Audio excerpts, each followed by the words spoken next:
20 horas del día martes 13 de febrero vamos a dar inicio a nuestra sesión académica del día de hoy. Antes de pasarle la palabra a nuestro secretario para que conduzca esta sesión académica, quisiera comentar de que me da mucho gusto tener aquí a la doctora Angélica Peregrina Vázquez, una investigadora muy reconocida y aparte miembro del Consejo de Vigilancia de nuestra benemérita institución. Y también me parece muy significativo porque hoy en la mañana estuvimos recordando la memoria de don Valentín Gómez Farías, que fue el actor que nos permitió conocer, o recordándolo a él, nos permitió registrar ese paso que tuvo nuestro territorio del siglo XVIII al siglo XIX. Y hoy precisamente con la doctora vamos a poder recordar esa transición del siglo XIX al siglo XX de nuestra ciudad, así que es un complemento muy interesante. Le cedo la palabra a nuestro señor secretario para que conduzca nuestra sesión académica del día de hoy.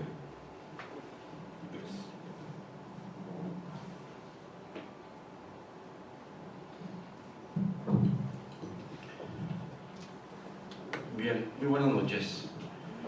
Para esta sesión académica, martes 13 de febrero de 2018, desde luego tenemos la conferencia Crecimiento y Modernización de Guadalajara 1880-1910, a cargo de nuestra consocia doctora Angélica Peregrina Vázquez. La orden del día es la siguiente. 1. Apertura de la sesión, ya se ha hecho precisamente por nuestro presidente, doctor Arturo Curiel Ballesteros. Presentación del Presidium. Por mi parte, pues puedo decir que es muy importante esta conferencia y se encuentra en el Presidium el doctor Arturo Curiel Ballesteros, presidente de esta benemérita Asociación de Geografía y Estadística del Estado de Jalisco, la doctora Angélica Peregrina Vázquez, consocia y conferencista, y su servidor, José Sosimo Orozco Orozco. Voy a pedirles su autorización para leer algunos de los aspectos más sobresalientes de nuestra consocia doctora Angélica Peregrina Vázquez. Ella es doctora en Ciencias Sociales por el Colegio de Jalisco y miembro del Sistema Nacional de Investigadores Nivel 1. Ha sido jefe de procesos técnicos en el Archivo Histórico de Jalisco, secretario general del Colegio de Jalisco, delegada del Instituto Nacional de Antropología e Historia en Jalisco, es catedrática de la Universidad de Guadalajara y el Colegio de Jalisco.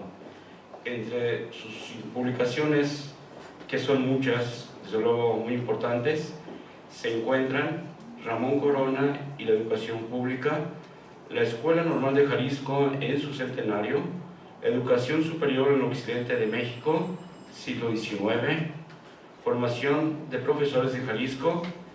También tuvo a su cargo la traducción y prólogo de la expedición de los catalanes en California de J. Carmen Ribalta.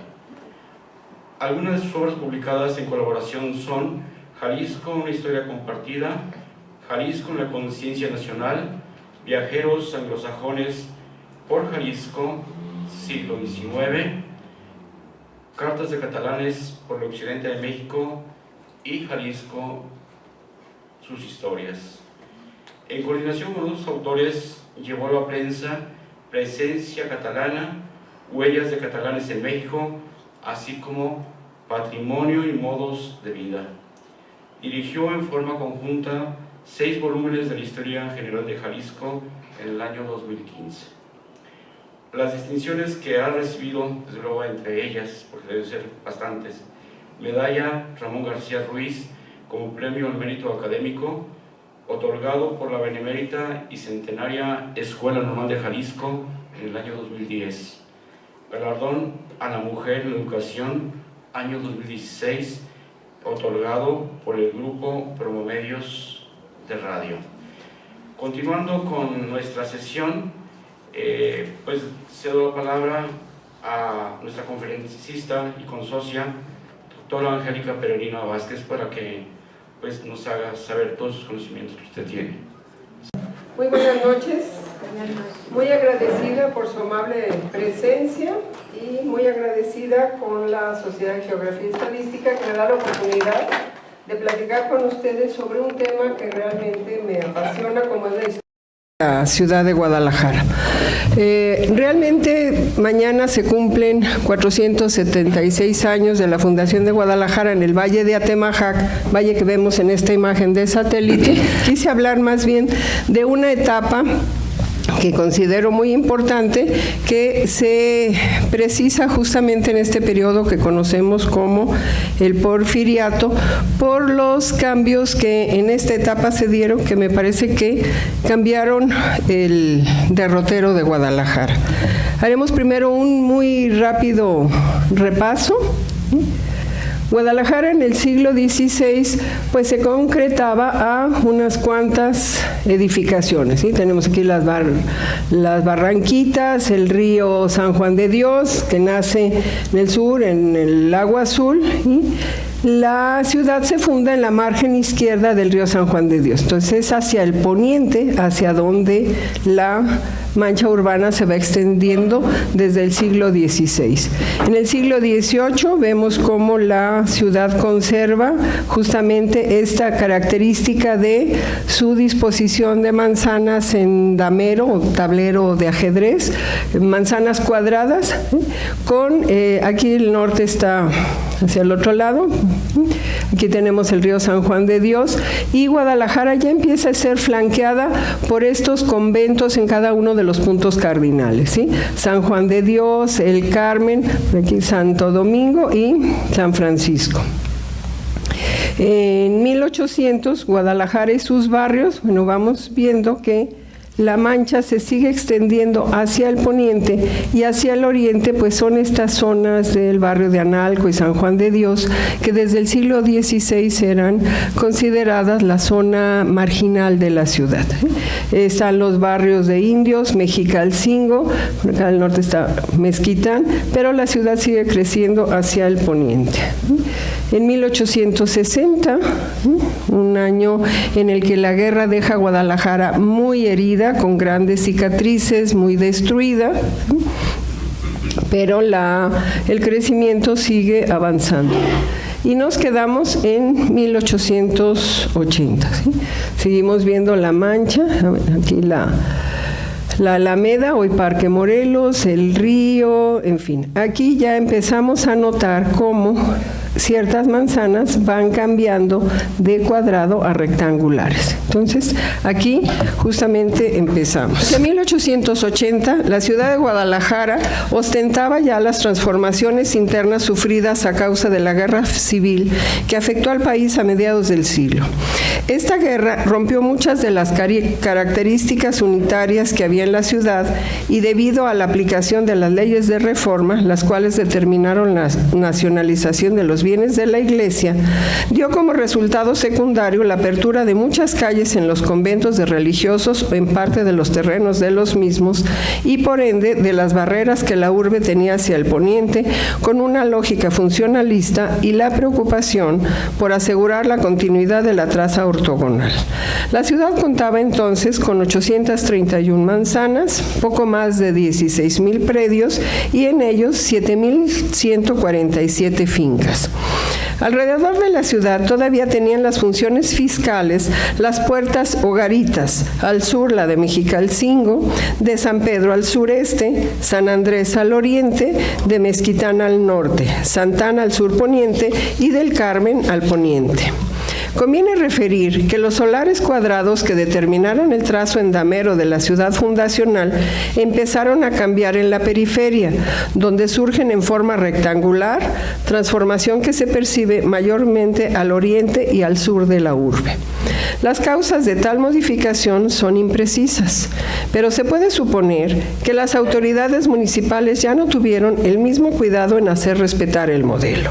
Además, las manzanas rectangulares responden a una lógica de la que no pueden separarse cuestiones especulativas, puesto que el suelo periférico dejó de ser un espacio desvalorizado de la ciudad fundacional para convertirse en la zona sobre la cual se enfocó gran parte de la demanda. La situación que prevalecía entonces en Guadalajara como capital del estado de Jalisco se inclinaba a la que seguía el resto del país. Encabezaba el gobierno federal Porfirio Díaz, el orquestador del Concierto Nacional, en tanto que el ascenso del general Francisco Tolentino al gobierno de Jalisco en 1883 confirma que el porfirismo tendía ya a consolidarse en estas tierras. Su ambicioso programa fue el rector de los destinos del país a lo largo de 3 décadas, y nadie demerita que Díaz fue el constructor del primer gobierno nacional fuerte y moderno del siglo XIX, que su habilidad política generó un largo periodo de paz y produjo crecimiento económico y riqueza, a un costo social muy alto, no lo olvidemos. Recursos estos, mediante los cuales la élite política impulsó un programa tendente a desaparecer las diferencias con una identidad cultural compartida por los diversos grupos sociales. Así pues, la estabilidad política que Díaz logró afianzar contribuyó al repunte económico del último cuarto del siglo XIX. Fue en esta época cuando en las ciudades mexicanas como Guadalajara empezaron a edificarse almacenes, hoteles, casas y edificios cada vez más lujosos, muchos de ellos inspirados en modelos franceses, obras que testimonian el inicio de la estabilidad política y la inyección cada vez mayor de capital en las diferentes ramas de la producción. Contribuyeron a modificar la fisonomía urbana la introducción de novedosos servicios públicos que acabarían por dar un perfil moderno a las ciudades mexicanas. La instalación del alumbrado eléctrico, los tranvías, el telégrafo, el teléfono, el drenaje, los servicios de seguridad y desde luego el ferrocarril. Sería justamente durante las 2 últimas décadas del siglo XIX cuando las poblaciones importantes como centros económicos y políticos comenzaron a transformarse. Tal fue el caso de Guadalajara, a donde arribaron esos servicios en la década de los 80, con excepción del telégrafo que llegó en 1868.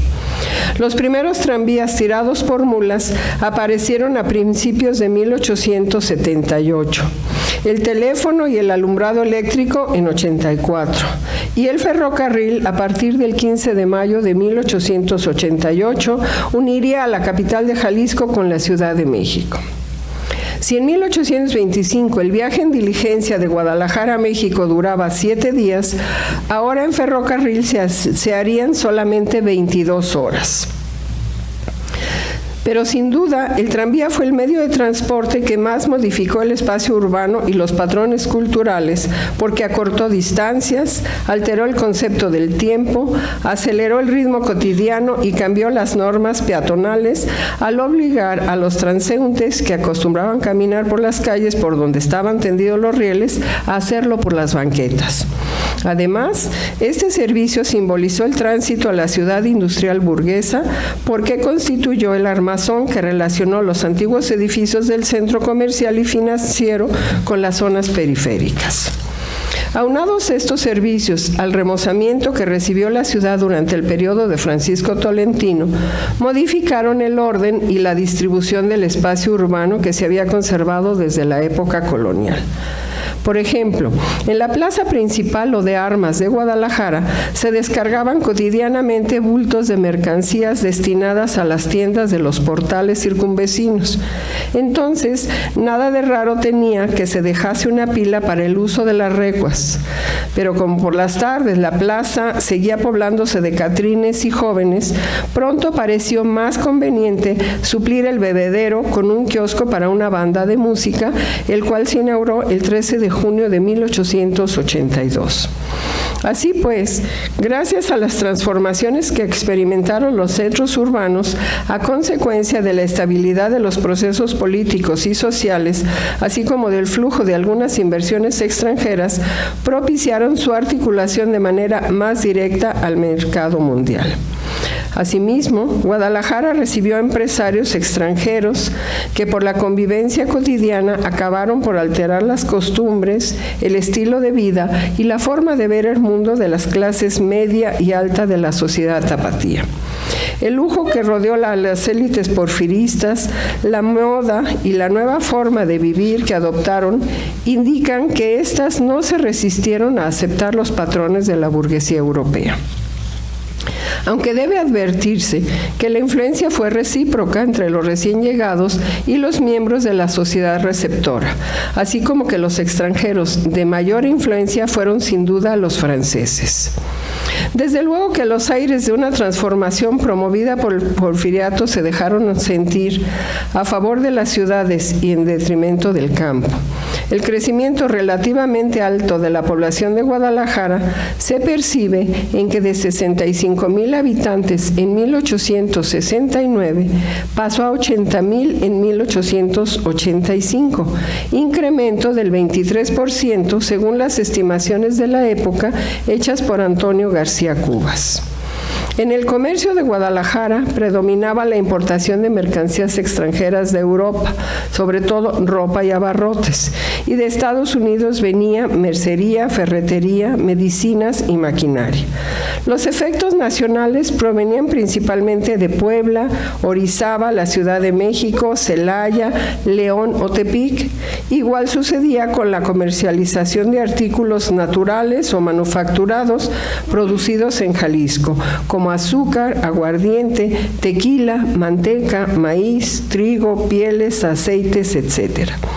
También conservaba Guadalajara su vocación como centro redistribuidor de productos que ahora llegaban por el ferrocarril y se reexpedían para Colima, Tepic, Sinaloa, Sonora y Baja California. Completaban el cuadro las operaciones de banco y cambios gracias al Banco de Jalisco, fundado desde noviembre de 1883. Por lo que respecta a las fábricas, también se multiplicaron en Guadalajara en el último cuarto del siglo XIX. Sus edificios o bien se adaptaron a las construcciones existentes y en otros casos se construyeron respetando el patrón de lotificación dominante, práctica que dio lugar a una tipología especial de casa-fábrica o casa-taller sin efectos distorsionadores sobre el tejido urbano prevaleciente. De tal manera, la producción industrial estimula el desarrollo de las ciudades, la concentración demográfica, la multiplicación de las actividades comerciales, la división del trabajo y las funciones administrativas. De suerte que los centros urbanos se convierten entonces en espacios de vida y trabajo de un conglomerado cuya estructura es diferente a la del periodo anterior. Es la época en que ya puede hablarse con más propiedad de una sociedad urbana surgida de un proceso de industrialización, incipiente si se quiere, pero manufacturero al fin y al cabo. Cabe advertir que esta nueva orientación no significa que se haya disociado del capital mercantil o que hubiera perdido esta vocación, sino que la actividad mercantil dejó de ser la predominante.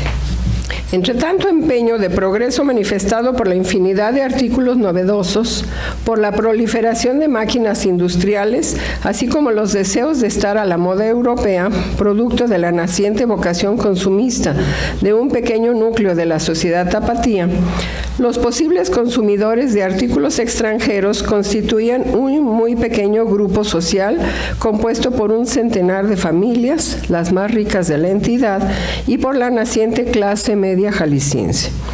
Una clase media en la que se ubicaban profesionistas y empleados de cierta categoría, abogados, médicos, profesores, ingenieros y mecánicos, maestros de obras, administradores de haciendas o minas, sacerdotes, agentes de ventas, empleados públicos, pequeños propietarios y comerciantes.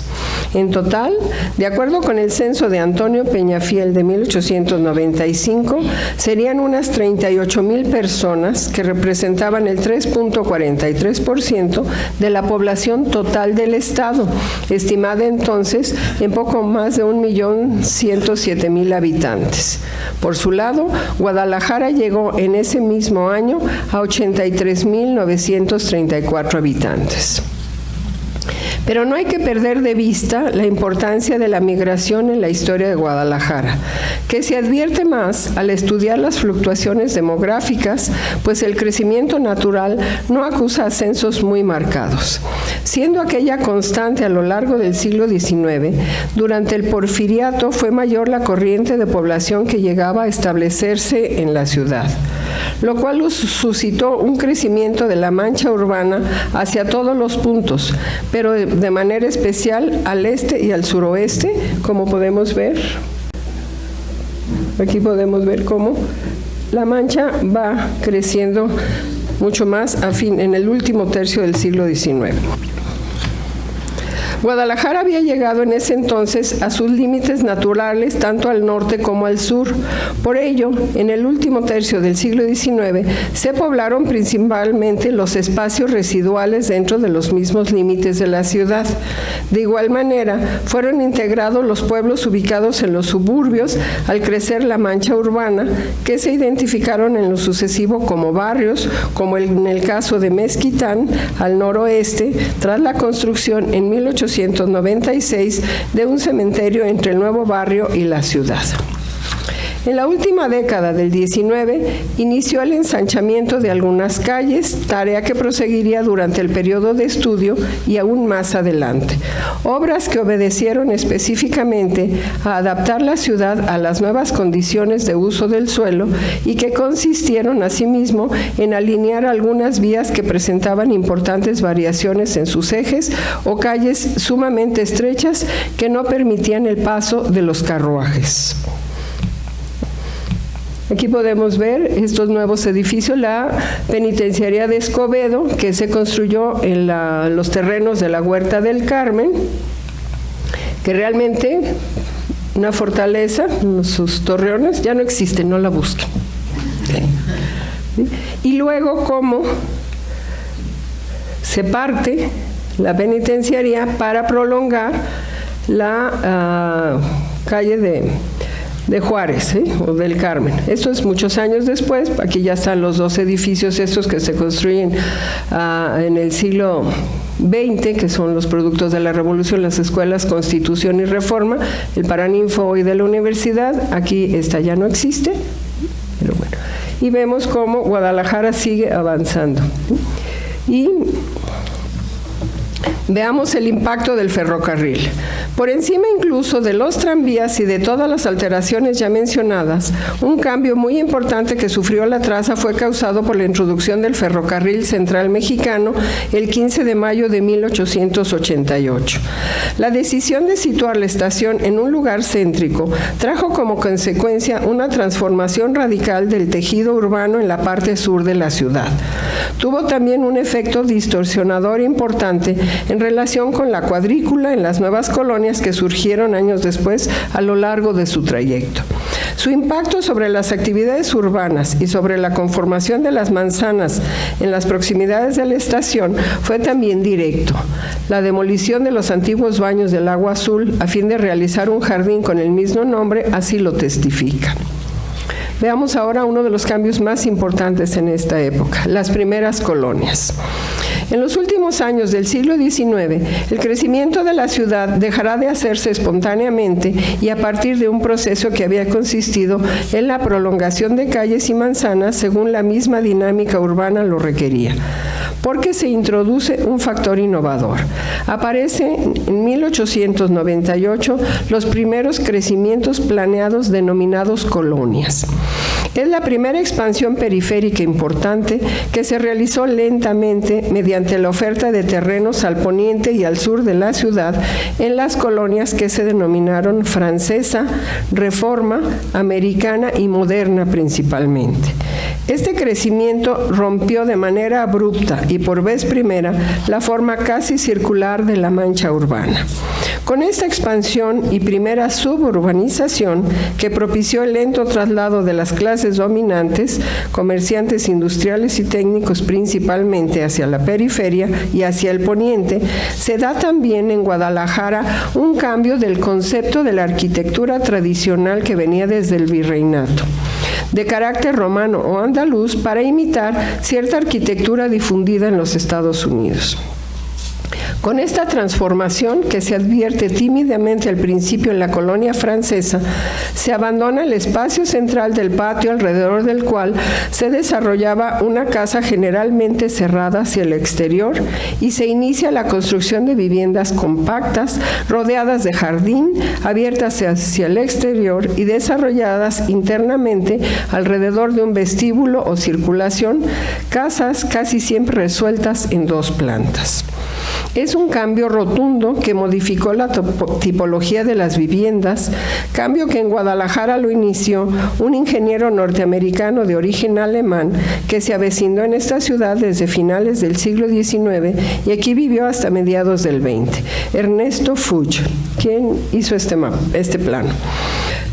Fuchs se ostentaba como el creador en la República Mexicana de la primera colonia de casas y habitaciones higiénicas, con servidumbres especiales relativas a la luz y a la ventilación, sacrificando área de terreno. Se trata del nacimiento del capital inmobiliario que genera ganancias independientes. Es una nueva forma de producción de suelo, por lo general no urbanizado, que replantea una transformación estructural de la propiedad patrimonial.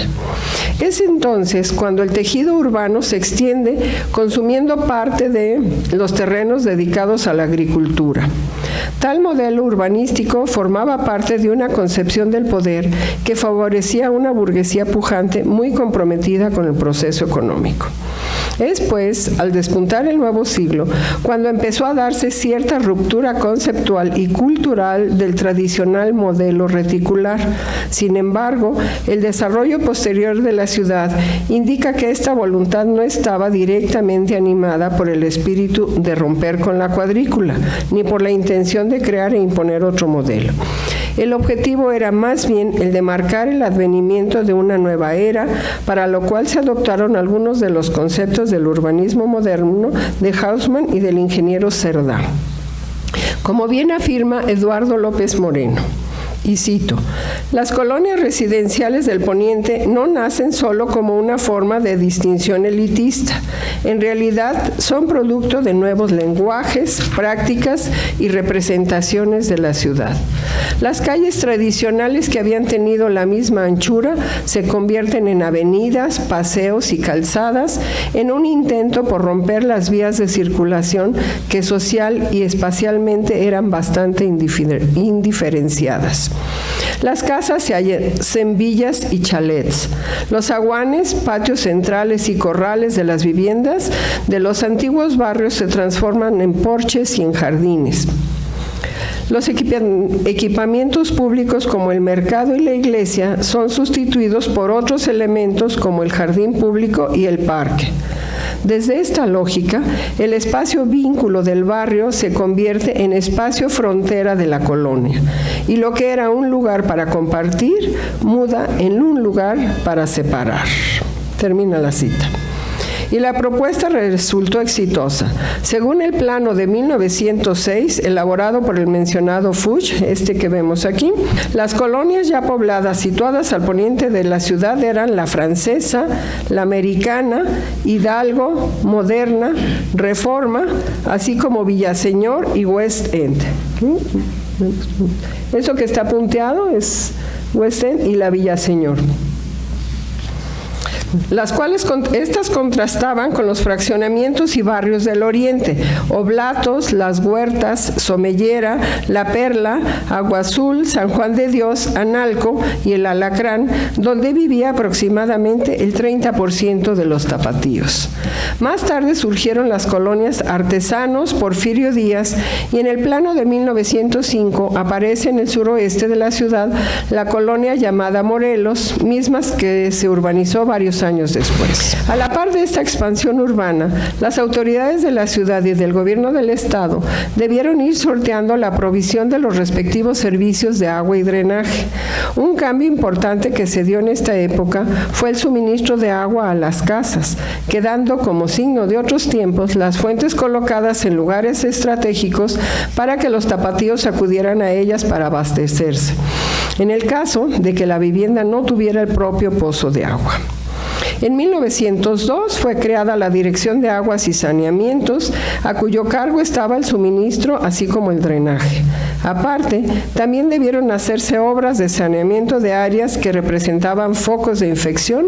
Tal fue el caso del embovedado del río San Juan de Dios, que por muchos años había captado las aguas negras y pluviales sin grandes problemas, pero con el aumento de población creció el volumen de desechos. En 1908, el gobernador Miguel Ahumada autorizó la obra para construir el colector, que tuvo una longitud de 1,200 metros. Bueno, aquí vemos este plano con los pueblos circunvecinos. Está Guadalajara con los tranvías. Esta misma imagen la podemos ver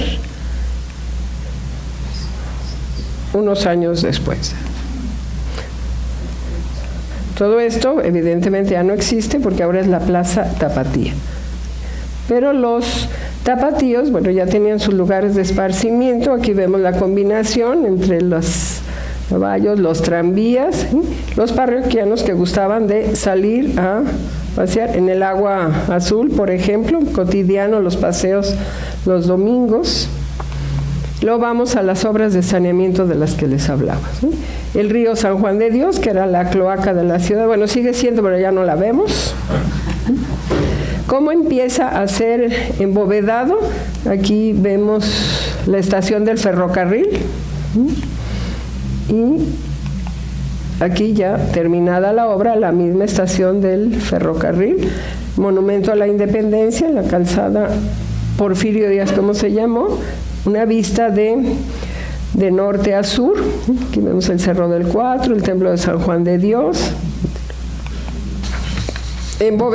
Con el embovedamiento del río San Juan de Dios, aparte de sanear la zona, se contribuyó a su embellecimiento y se pudo circular entre ambas márgenes del río, división que por muchos años había separado la ciudad.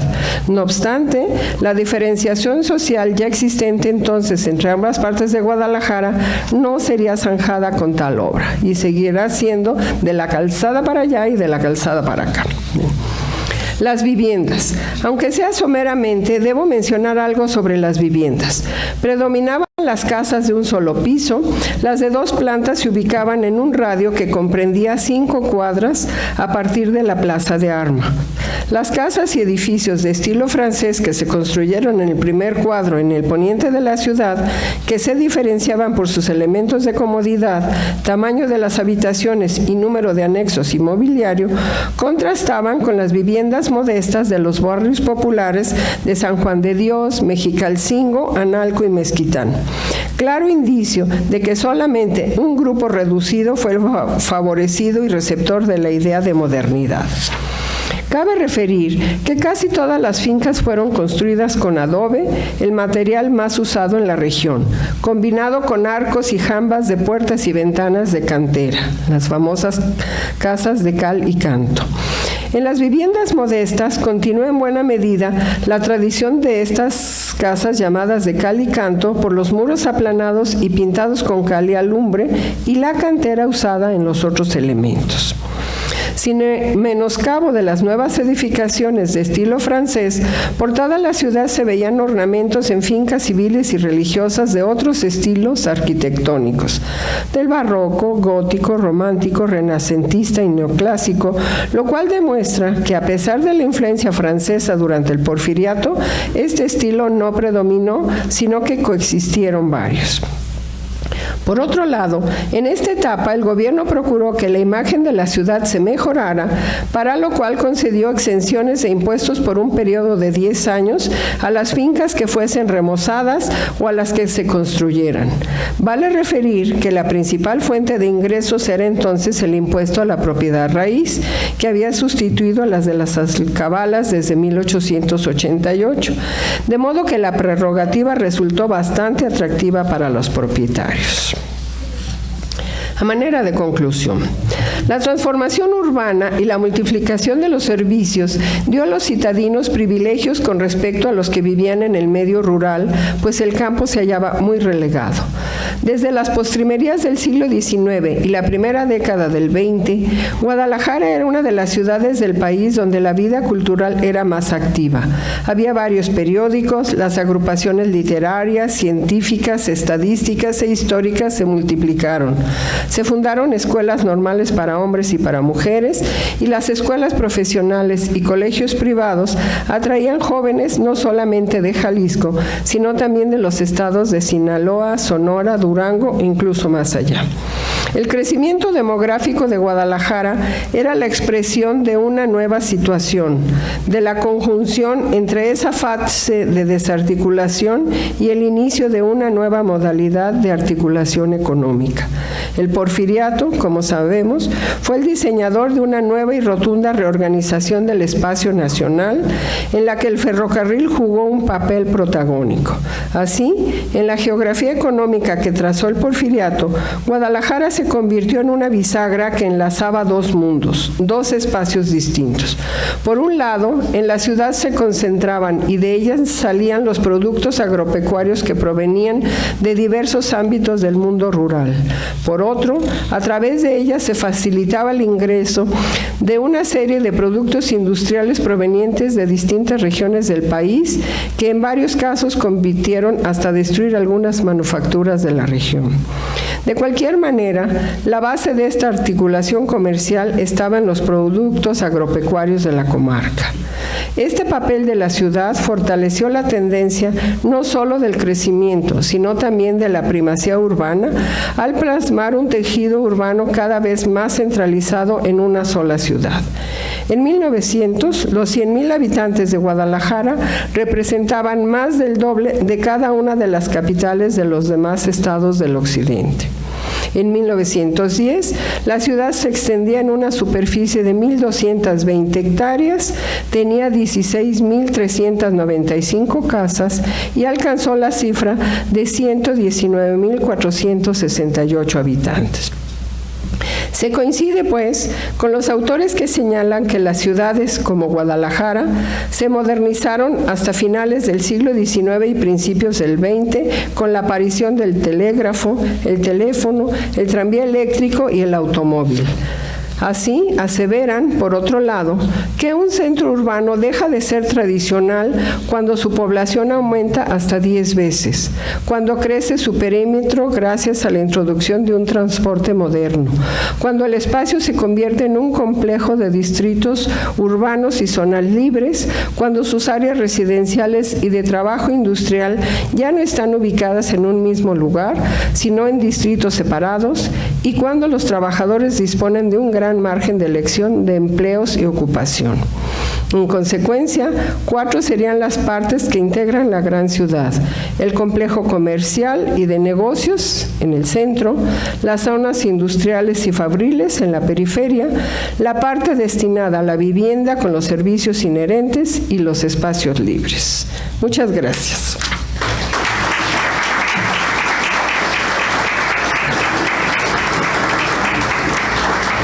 Por último, esta imagen es de Guadalajara antes de que fueran realizadas las obras que abrieron la Cruz de Plaza, ¿sí? Entonces, aquí vemos la catedral, el Palacio de Cañedo, espaldas, el museo, el Templo de la Soledad, el Palacio Episcopal, etcétera, etcétera, ¿no? Ahora ya no, ni esto existe, que es la Plaza Tapatía. Bueno, y esta es nuestra gran ciudad en el Valle de Atemajac. Gracias.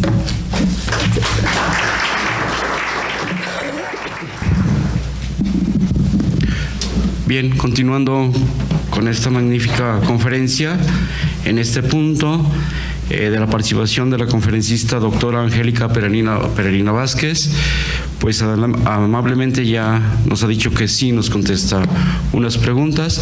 Les pedimos desde luego que sean breves para que haya más participaciones, más o menos unos 5 minutos le calculamos. Entonces adelante, por favor, si podemos entregar el micrófono. Muchas gracias. Gracias. Doctora, buenas noches. Buenas noches. Disculpe la pregunta. Casualmente, ¿encontró usted algún dato que pudiera explicar la inconcordancia de la traza de la colonia americana en relación a la retícula preexistente? Bueno, esta variación empieza desde que la mancha urbana se extiende por el sur y se encuentra con el convento de San Francisco. Ahí empiezan a hacerse las manzanas irregulares, ¿sí? Y además es una característica de que el eje ya no es norte-sur, oriente-poniente como estaba originalmente la traza de la ciudad, sino que ahí el eje gira, ¿sí? Suroeste, noroeste, etcétera, etcétera, ¿sí? Así se estableció el proyecto por las condiciones del terreno y por hacer notar también la diferencia. Doctora, buenas noches. Perdón. A mí me llamó mucho la atención. Hace un comentario que había orden gótico, había barroco, pero estamos hablando de una época que, bueno, neoclásico estaba en su esplendor, pero estamos hablando del porfiriato. ¿Por qué usted lo diferencia de esa manera, a sabiendas de que cada época tiene su orden arquitectónico? Bueno, yo digo que coexistieron, o sea, no tumbaron todo lo demás, ¿sí? Se fueron estableciendo fincas de traza y estilo francés y demás, pero coexistieron con los otros estilos, ¿sí? Sigue habiendo el barroco, ¿sí? Incluso, por ejemplo, templos como San Francisco, etcétera, etcétera, los retablos son restaurados, después se cambian por retablos neoclásicos, ¿no? Entonces coexisten los estilos, coexisten, no se sobreponen, etcétera, etcétera, coexisten. Doctora, muchas gracias por esta orientación.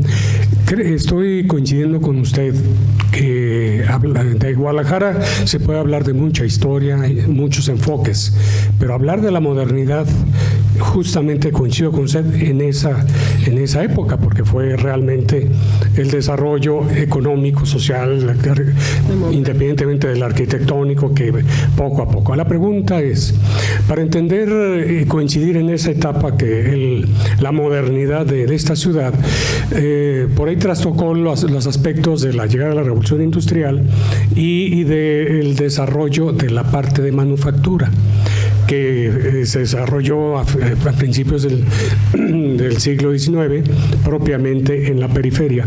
La pregunta es, ¿qué tipo de productos, qué tipo de industrias, qué un poquito de historia del desarrollo industrial o manufacturero en la proporción de la época se podría mencionar para tener alguna pauta de esa parte del crecimiento? Gracias.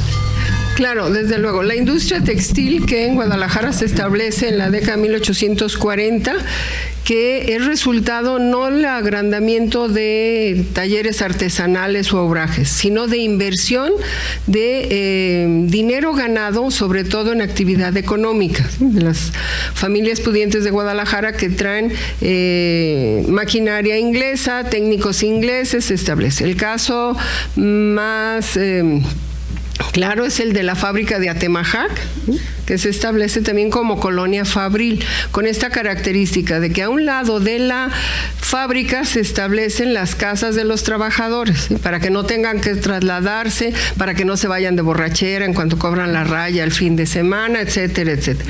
Y además en esta zona del río Atemajac, porque la maquinaria aprovechaba la fuerza hidráulica, ¿no? Entonces la industria textil, que es muy próspera en el siglo XIX, pero a fines del XIX los hijos de los empresarios, como buenos juniors, eran buenísimos para gastar el dinero, pero no tan trabajadores ni tan buenos empresarios como los padres o los abuelos.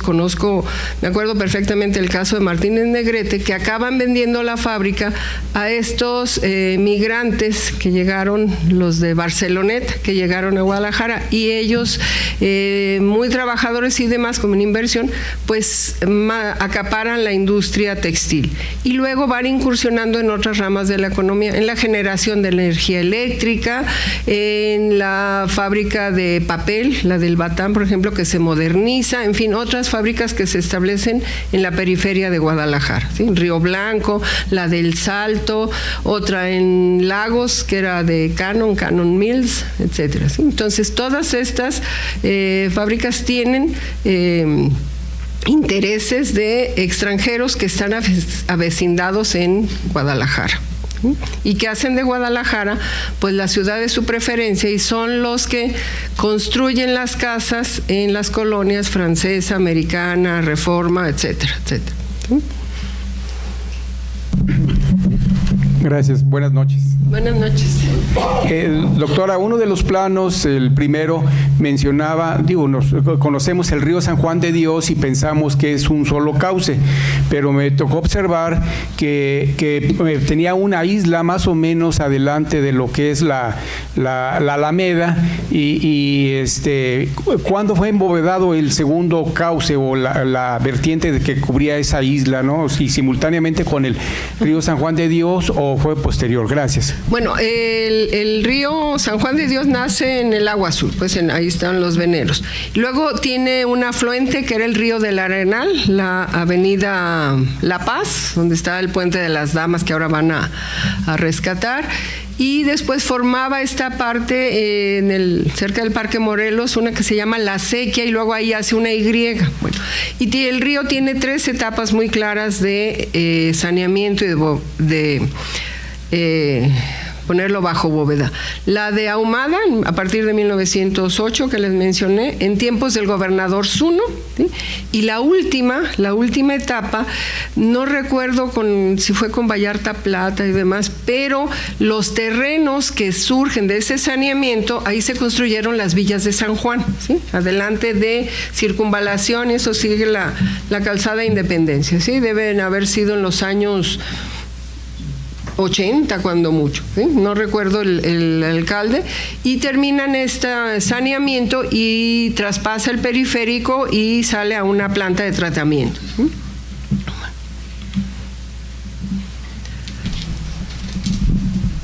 Doctora, buenas noches. Buenas noches. ¿Alguna explicación de por qué el crecimiento fue hacia el poniente cuando las clases más pudientes se extendieron? Es decir, si había alguna condición geográfica más favorable, etcétera.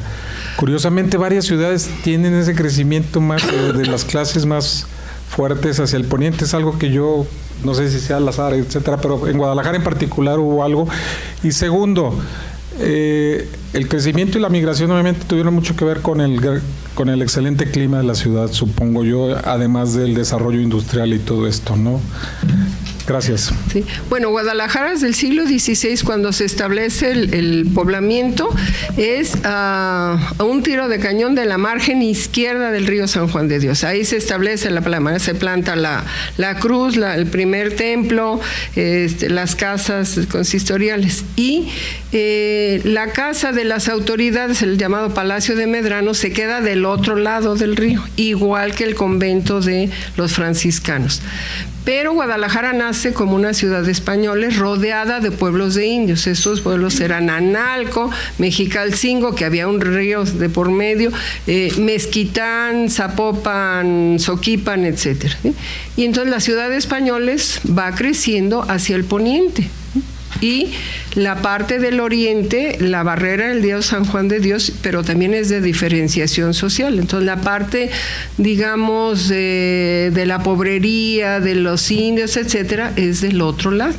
Y así se fue creciendo y así siguió. Entonces la parte de la gente, las viviendas de la gente rica van hacia el poniente. Ahorita ya vamos en Andares, ¿verdad? Pero seguimos hacia el poniente, ¿sí? Bueno. Y la otra pregunta, lo del clima y la situación de Guadalajara como capital. del occidente, ¿sí? Que la convierte en un centro redistribuidor. Aquí se arreglaban los asuntos en la audiencia, en el obispado, aquí había escuela, universidad, etcétera, trabajo, después y demás. Entonces eso hace que Guadalajara sea una ciudad que atrae migrantes, ¿sí? Es una característica de Guadalajara. No ha parado esta afluencia de migrantes. De nada. A Horacio, ¿quién sigue? Bueno, primero doctora, una pregunta con respecto a la densidad de población. Si bien es cierto que en 1880 la densidad de población, es decir, los habitantes por hectárea, era muy baja, también es cierto que ya al finales, en 1910, con las nuevas colonias, la densidad de población obviamente creció. ¿Qué densidad de población aproximadamente se consideraba para esa época? Y la pregunta va encaminada para más o menos darnos una idea de lo que está pasando actualmente, de que el centro de Guadalajara pues en realidad ha expulsado, y no sé si estemos en esas mismas condiciones. Bueno, eso lo saben los demógrafos, yo no.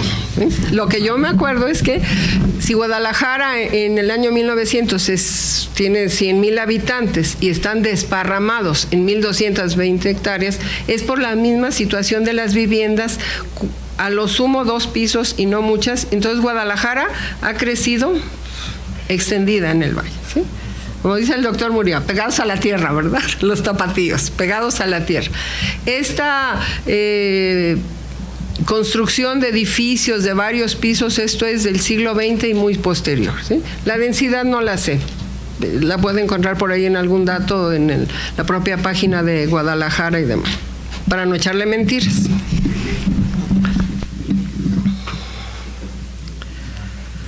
Doctora, buenas noches. Buenas noches. Angélica,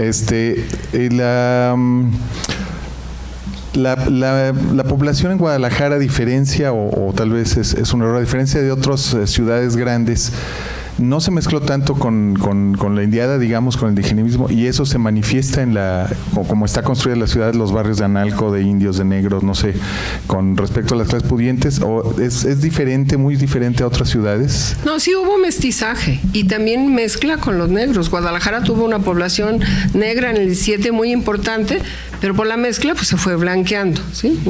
Sí, así lo podemos ver en los registros, ¿sí? Y un sector de la población pues evidentemente se mantuvo criollo, ¿sí? Y las mezclas y demás pues también las hubo en Guadalajara, ¿sí? Recuerdo una cifra, en el año 1600 Guadalajara tenía 300 familias de españoles, pero tenía algo así como 3,000 indios y 300, 400 entre mulatos, mestizos y negros, ¿no? Y en esta sociedad tan estratificada, en esa escala social, pues evidentemente en la cúspide estaban peninsulares, criollos, mestizos, indios y luego todas las demás castas. Sí, buenas noches. Buenas noches. Una pregunta, ¿cuál será la razón por la cual Guadalajara, siendo una ciudad tan culta, con gente tan preparada y escuelas y todo, ¿por qué el centro histórico no lo conservaron como era? Porque hay otras ciudades como Mérida o como Boston o como Quebec que conservan el centro histórico, y en Guadalajara pues como que no sucedió eso. ¿Cuál será la razón? Bueno, yo encuentro la respuesta no la sé, pero una de las explicaciones es justamente esto que mencioné, cuando cambia la tipología de la vivienda, que el centro se va abandonando, ¿sí? Se queda como el espacio, las casas de la familia se convierten en la bodega, en la tienda, van rentando piezas para gente que atiende ahí los dependientes y demás. ¿Y cómo explicar si el patrimonio, ¿sí? Esta cruz de plazas y eso, pues se hace con toda la anuencia de un gobernador, etcétera, etcétera, ¿no? Entonces, ¿cómo pelea uno que se respete el patrimonio cuando sucedió tal sacrificio de Guadalajara, ¿no? Y además bueno, como que las familias fueron perdiendo justamente este amor por la casa paterna porque tenían otra nueva, grandota, más bonita, moderna, etcétera, etcétera, ¿no?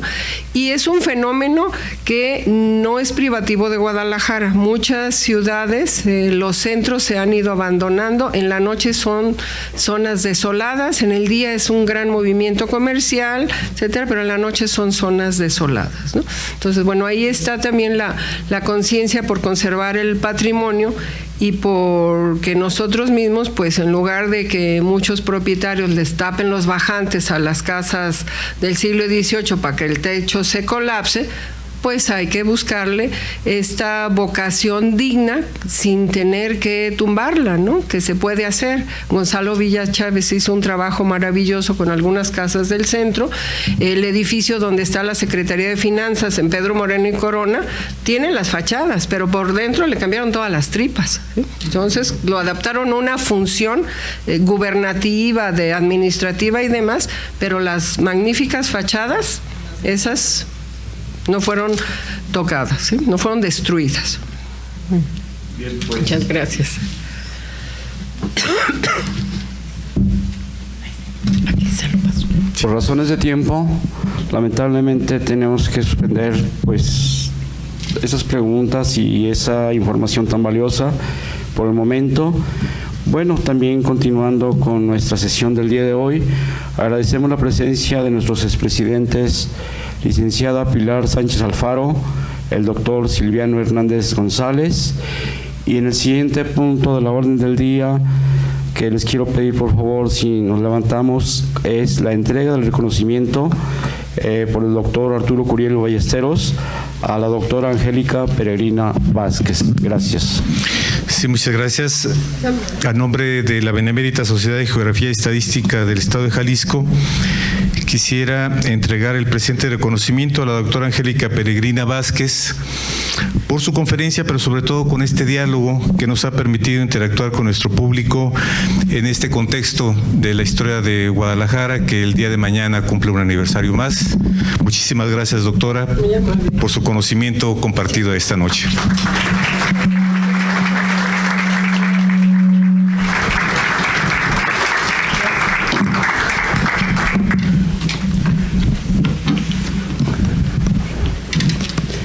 Gracias. Tenemos dos avisos. Para el día de mañana, miércoles 14 de febrero, se enviará por correo electrónico el enlace a YouTube de una participación del presbítero Tomás de Híjar, que especialmente se hace desde luego por el premio que recibirá, Premio Ciudad de Guadalajara. Entonces también muy importante esa información. El siguiente aviso es para el próximo martes 20 de febrero, 20 horas, conferencia Chapalita, propuesta urbana del futuro, a cargo de nuestro invitado, el arquitecto Carlos Sánchez Sagún. Él es gerente general de residentes de Chapalita, Asociación Civil. Y bueno, también esta institución les ofrece, o nos ofrece más bien, una invitación al convivio aquí a un lado. Y finalmente, pues, doctor. Sí, muy bien. Bueno, muchas gracias a todos ustedes por su presencia. Realmente es un soporte para la ciencia, para el conocimiento de nuestros investigadores. Agradezco mucho que estén aquí y declaro concluida esta sesión académica, siendo las 20 horas con 57 minutos del día de hoy.